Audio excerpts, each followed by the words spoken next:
The Knoxville Police Department is asking the community to help find a suspect who robbed a credit union. The suspect is described as a man who's in his 50s that weighs approximately 170 pounds. The suspect also has missing front teeth and has a tattoo on his left forearm. The police chief of Maryville, Tony Crisp, says not to be worried to hand over information to the police. Trust the process. Help us help you.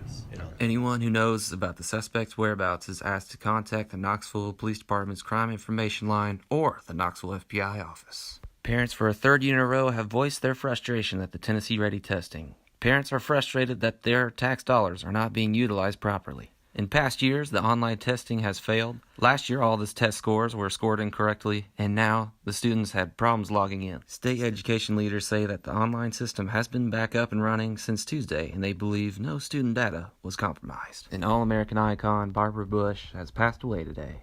Mrs. Bush passed away in her Houston home with her faithful husband by her side. The nation will remember her for her sense of humor, her trademark white hair, and her fake pearls that she always wore during her husband's tenure in the White House. In an interview with the Today Show, at one point she said, quote, "I've been the luckiest woman in the world."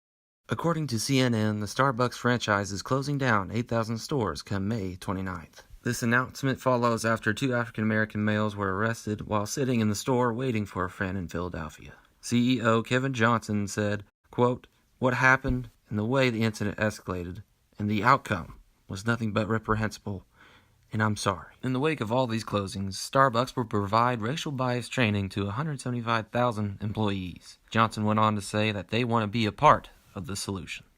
Southwest Flight 1380 had an engine explosion, thus resulting in an emergency landing. The window seat right next to the engine exploded and was pulling the woman sitting right next to it out of the aircraft. Tom Bristol of Standard Aero talked about how the engine itself has had problems before. These CFM 56-3 engines that there was the engine failure on they've seen other concerns with this family in the past. In fact, that was when Tim McGinty, who was wearing a cowboy hat, grabbed hold of her. He could not pull her in by himself.